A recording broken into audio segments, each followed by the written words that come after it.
So the link between figural images and idolatry is clearly formulated in the Second Commandment in the Decalogue in Exodus and Deuteronomy. You shall not make for yourself a sculptured image or any likeness of what is in the heavens above or in the earth below or in the waters under the earth. You shall not bow down to them or serve them. The prohibition of visual and material representations is intimately intertwined with the notions of God. Despite last century's spectacular archaeological finds of ancient Jewish visual art and continued discoveries of a flourishing Jewish pictorial culture in the Roman and Byzantine world, the popular notion of Jewish aniconism and iconophobia remains deeply rooted. Perhaps it is a shallow understanding of the meaning of Jewish monotheism that lies behind this unnuanced idea of aniconism's shifting history of interpretation. Indeed, the tension between the idea of God's transcendental essence and the longing for a physical divine embodiment in the midst of the people has been a theological focal point within Judaism for millennia.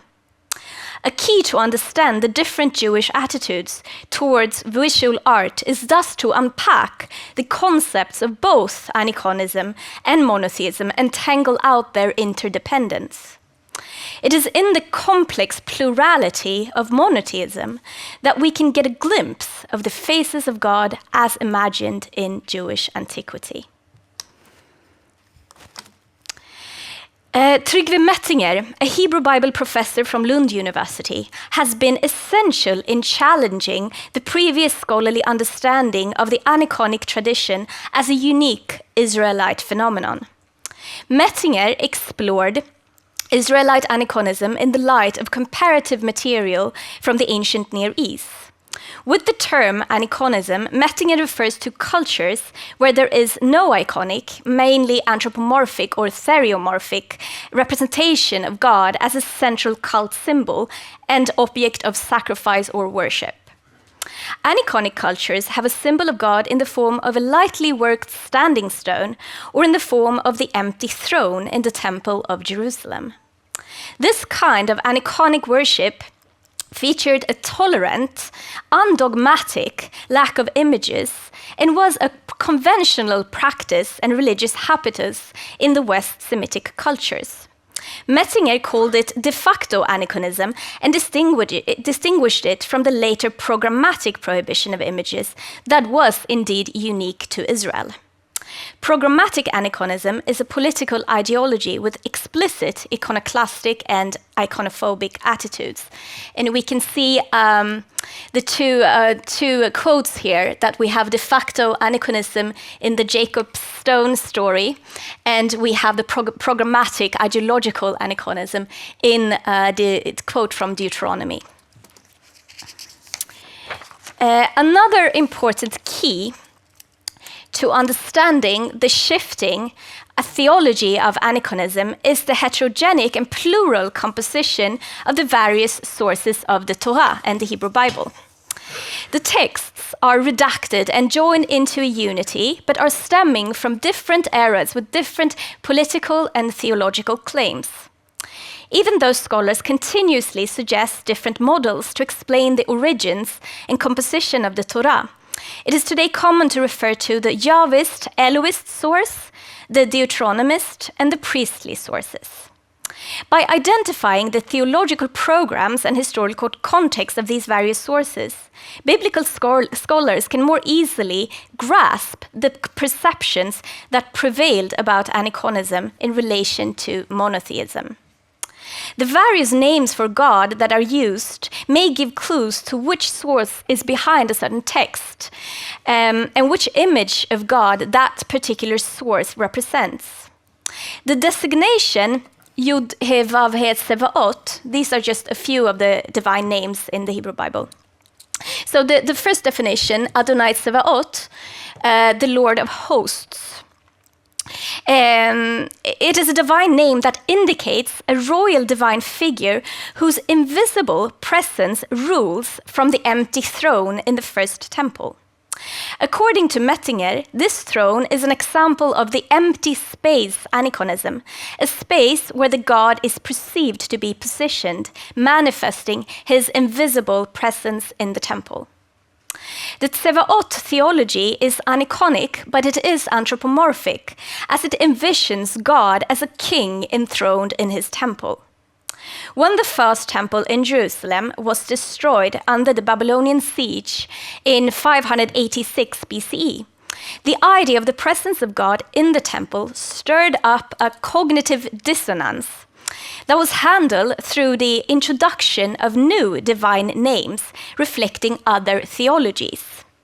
So when the place of Ṣebaʻot, Adonai Ṣebaʻot, when that place was in ruins, the term became obsolete. The priestly source, that is priestly literature, deals with the dissonance by introducing kavod, and I think kavod is greatly depicted in this painting here. Kavod is, it could be translated to glory or presence.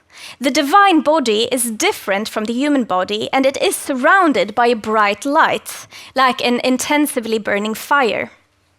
The Deuteronomists, on the other hand, often speak of shem, that means the name of God, and resolve the dissonance by placing God in heaven, but the presence of the name in the place of worship. The name is not a manifestation of God himself, but only a sign of divine presence. God sort of owns the temple. It contains his name, not his body, which is only situated in heaven and cannot take shape through stone pillars, wooden stake, statues, or even temples. The god of the Javist Elohist source had a fluid form which could be present both in heaven and on earth, and could be represented also by pillars or stones or bull figurines. For the Deuteronomist, God had only one body situated in heaven, while the priestly writers describe God with one body situated either in heaven or on earth.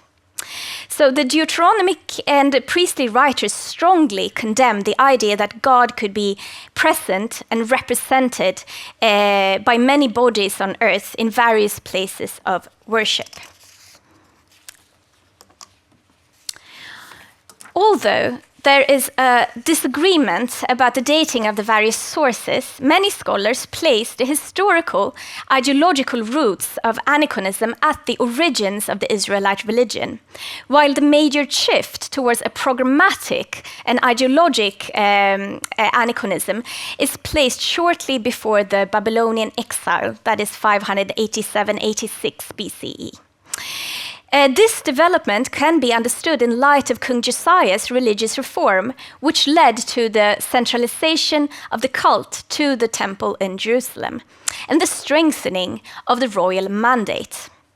He justified his campaign by saying that he and his staff had found a scroll while renovating the temple in 622 BCE. This scroll contained a divine law stipulating that one should only worship one God in one place. Many scholars believe that this law scroll found in the temple was actually the major part of Deuteronomy, where this idea of one city, one God, one temple is indeed central. In a key passage, the people are called upon to break down altars, smash stone pillars, and cut down images of gods. They should only worship the Lord in the place where he has made the dwelling place of his name, the Shem. The development towards an ideological aniconism with iconoclastic tendencies, as we can see here, it is rooted in the symbiosis between prophets who linked loyalty to the God of Israel with the condemnation of icon worship, and scribes anchored in the Deuteronomistic idea that the only medium for God's revelation is words. The word, unlike images, do not emanate from the material world. So by forbidding depictions and thereby greatly limiting artistic freedom, the scribes weakened the position of artists as they strengthened their own position. So scholars debate whether the divine presence was invisible or whether there actually was an image of God in the first temple. But most believe that aniconism prevailed, at least in the most sacred zones of the first temple, the Solomonic temple. During the time of the Second Temple, that is 516 BCE to 70 CE, there was a strict interpretation of the Second Commandment. And this we can see in texts also in Greek and in Latin. But during the 3 first centuries of the Roman Empire, waves of religious fervor swept through the eastern provinces where mystery religions flourished in the cultural mix that arose. During this time, figurative art flares up amongst Jews. In the magnificently decorated synagogue, dating back to at least 244 CE, in the Roman city of Dura Europos, located in present-day Syria, we do not see God depicted, but we see the divine hand who is grabbing Ezekiel, the prophet Ezekiel, by his hair and transporting him to the utopian temple. The Greco-Roman influences were so strong that in the 4th century synagogue Tiberias, the floor were decorated with motifs of the sun god Helios surrounded by the zodiac. During the Byzantine Empire, religious identity became an increasingly important expression in late antique art. However, Jewish figurative art was not long-lived. Already from the 6th century CE, before the Muslim emergence in the East, there is archaeological evidence that the aniconic tradition returned in Jewish art. So, perhaps the most central drama in Judaism is the tension between the monotheistic idea of God's transcendent existence beyond this world and the longing for his immanent embodiment. Sigmund Freud stressed the profound effect of the prohibition against making an image of God and calls it a triumph of intellectuality over sensuality. According to Freud, the prohibition against images elevated God to a higher degree of intellectuality, breaking the spell of sensuality. The tension between distance and intimacy to the divine articulate a theological and aesthetic trigger throughout Jewish civilizations.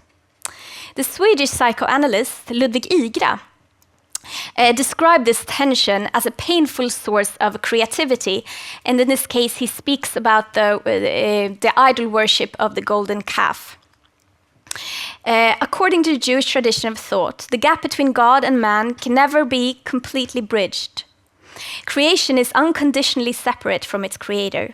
This entails an emotional strain that time and again drives the Jews to seek the visible and tangible forms of idolatry, to counteract the feeling of loneliness that the experience of God's absence triggers. So to sum up, I hope that I have been able to convey some of the struggle with aniconic monotheism, and that I have shown that throughout Jewish history, the divine body, or lack of such, has been a constant source and continues to be a constant source of theological creativity. Thank you. Thank you.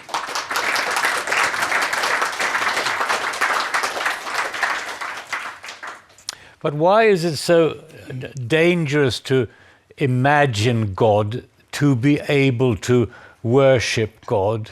In Judaism, sometimes you can't see God's face. He mustn't be seen. You can't even mention his name. I mean, it makes it impossible for worship. Or does it? No, I think this is really this is the tension, and throughout the Hebrew Bible we can see that God is talked about in very anthropomorphic terms. Like he passes by, you can see his face. He actually speaks face to face. It says in Hebrew, face to face, he speaks with Moses.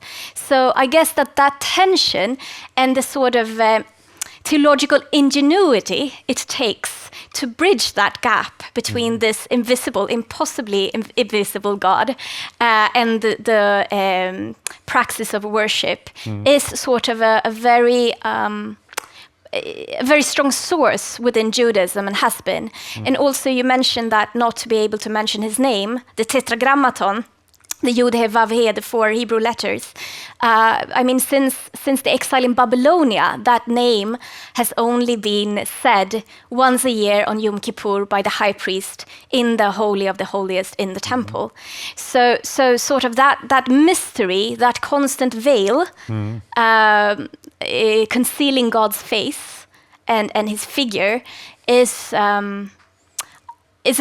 a very strong impulse within Judaism. And as Ludwig Ira pointed out, it creates a sense of emptiness. And that might be the purpose, that you should feel a kind of longing that you... It is a theological sort of idea within Judaism, hester panim, the concealment of the face, the hiding of the face, but also again the Kohanite blessing, the priestly blessing. You actually say that God turns his face towards you. So it is this doubleness that is sort of a tickling theological stance within Judaism that is always a pressure point, I think. Well, thank you.